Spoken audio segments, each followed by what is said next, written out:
so great to meet you. And my first question that I have is after years of success with your band Echosmith, what really inspired you to pursue this solo career that you're on right now at this point in your music journey?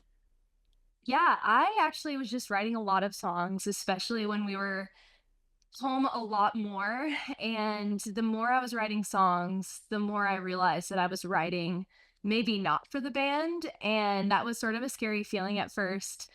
But the more I just let myself explore that feeling, the more freeing it felt and more exciting. And then eventually it felt very obvious that these were Sydney Quiseng songs, and that's my new married last name too. So it feels very authentic to just who I am and who I am now as, a married 28-year-old. And I still have a huge place in my heart for Echo Smith. But there's also this new path that I'm on that feels very natural now that I've been stepping into it for a little bit now. But it was a long journey to get to the point where I wanted to put music out and didn't feel guilty about it.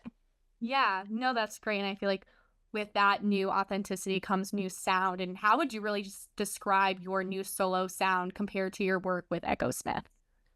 Yeah, I would describe this as sort of Americana coastal country, which really takes from my time in Nashville because I've written a lot in Nashville, and I feel like that's been a huge inspiration for me. And it has sort of that feel of just plugging in and playing with the band, which I've always loved since I was a kid. But it also has sort of that coastal feel, like I've been growing up and living in SoCal my entire life, and I think that that's naturally in my music. There's a sort of relaxed and mellow feel through all of it, which I think is just kind of fun driving music, but also fun to just listen to no matter what you're doing. But I think it has like this nice sort of singer-songwriter feel Yeah. to it. Yeah, and kind of pursuing that journey on your own and kind of segueing over to your childhood in SoCal. You grew up in a band with the other members being family, and that really does create such a unique dynamic. So, how has that experience really shaped you to pursue this specific career today, and how has that transition been for you? It's been a really fun transition, and I feel like having my family so supportive of me on this journey has really helped because I can't help but care about what everybody thinks and how everyone's doing and worry if everyone's going to be okay. So it's been different to get ready for shows totally by myself or decide set list by myself. There's a lot of little decisions and big decisions that you end up making alone. And I think that's kind of a different experience than, okay, this is a team effort. And I still have a team. So it's helpful to have people around me to, help guide me and make this happen. But it's very different when it's just me deciding a lot of it. And, with the band, we always vote on things. So it's Yeah. totally different. Me just deciding, okay, I love this and that's enough. I don't need to like run it by a million people. And I think that just has helped me learn how to trust myself. Yeah. Yeah. What else has been challenging about that? You kind of talked about the solo decisions that you have to make and not being able to, lean on people as often. Have there been any other challenges that you might have not have been expecting when pursuing your solo career? I think honestly, the decision making has been the hardest part because it's so easy to get decision fatigue, especially when you don't have other people to bounce it off of. So I think that's been the hardest part. And I think I've grown a lot in that area since I first started, and it's getting easier to just decide and not look back because it's very easy for me to look back and wonder, did I make the right decision? At the end of the day, it's all creative. So there's not really a right or a wrong decision. It's just what makes me feel excited, what feels authentic to who I am in my music, and then just run with it. And then if I change my mind later, that's fine. And it's really not that big of a deal. So I think letting go of the little things is something that I'm currently learning. And it makes just more room for you to be creative if you're less precious about every single thing.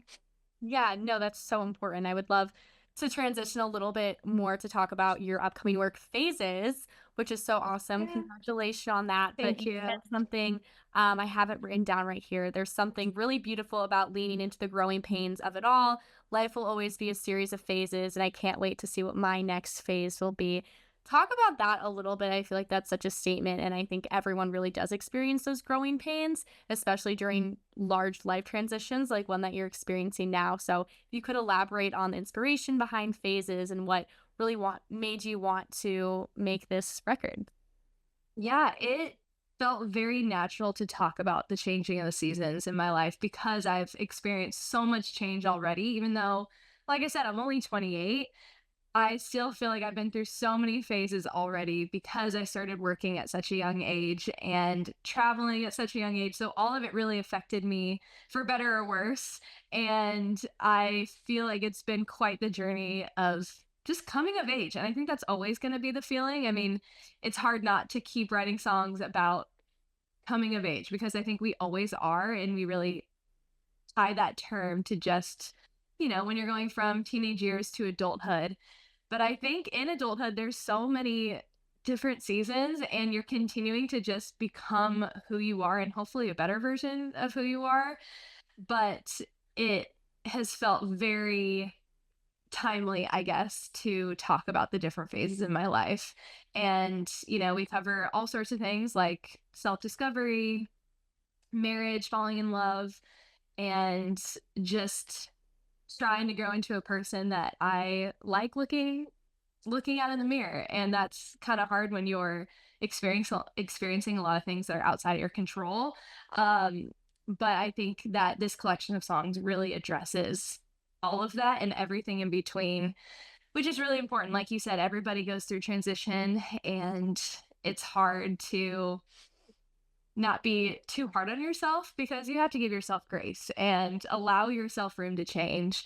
And that's something that I'm really trying to lean into right now. And I think these songs really capture all of those feelings, the good, the bad, the ugly. And I hope that people can feel less alone when they listen to this because I'm going through it. I'm just pouring my heart into it. And I ended up with some songs.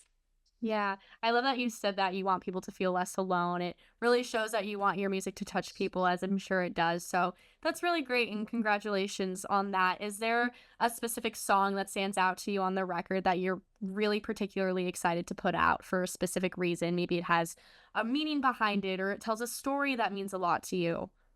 Yeah, I think the song that feels closest to my heart is I Need Findin'. And that's a song that is already out, but it's been really cool to see the response of people telling me that they really, really relate to that one. And again, that makes me feel less alone because I am just kind of putting my journal out there and hoping that people can relate to it. But at the same time, I'm kind of just throwing myself out there. So it makes me feel a little bit better too, knowing that I'm not the only person experiencing these feelings. But also, a song called Afterglow is really extra special, and that's where the EP ends. And it's just a song about experiencing change and kind of finding yourself looking back, but also being excited for what's ahead because the sunset is beautiful, but sometimes the afterglow is the most beautiful part. And a lot of times we just skip right through that and we're just sad that the sunset is gone. But actually, the afterglow tells us that there's so much more ahead of us and the best is yet to come. So I think that song really captures that feeling. And my grandpa was surprised. I didn't tell him this, but I actually put one of his voicemails in the beginning of the song, and it just makes me cry when I listen to it because I save every single voicemail from him, and we talk at least once or twice a week, and he's one of my closest friends. So it's really special that he's in there too. That's amazing. That's really, really so sweet. And I'm sure everyone will love to see such a strong relationship like that. So that's really Yeah. awesome. I was wondering, you have been in the music industry since you were young, since you were a teenager. What do you think has been the biggest lesson that you've learned through all of that time? Because you really have grown up in the industry and as a musician. And what advice would you give to younger artists trying to pursue a career today? I would say don't worry too much about what other people think. And that feels almost impossible because you are making something that people are going to consume and you hope they like it.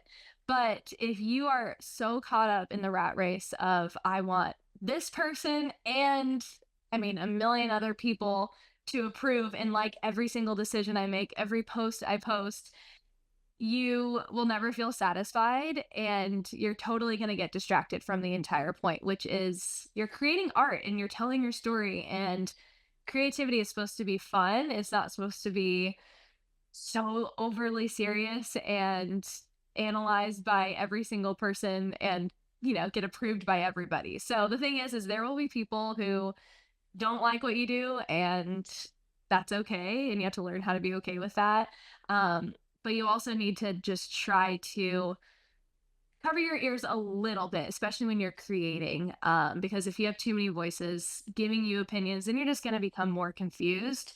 And I don't think that that helps the creative process. And I've gone down that path many times, and then I end up just feeling like, oh my gosh, I don't know what to do or what step to take because I have 10,000 opinions on what I'm doing. So I think you need to learn how to trust your gut and trust yourself as you just put yourself out there. And it's really hard. I mean, I'm saying that because I also am still learning how to do that. But I think I've come a long way since, I was 14 or 15 when I got started with actually doing music as my job. So I hope Yeah. I can get better at that eventually, but I think we've made some progress.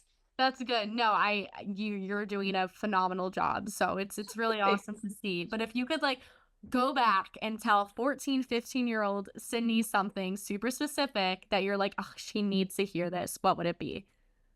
I would tell my younger self to truly savor every moment because life happens so fast and I've experienced some really crazy things that I think I enjoyed, but it's so easy to think about what's next and how can I do more of this? And thinking so much about the future takes you out of the moment, obviously. So I would tell her to just take a deep breath and savor every experience, the big things and the small things, because I look back on it now and I really treasure all those memories, but I also feel like I could have been a lot more present. So I would tell her that. And I'm going to tell my current self that as well.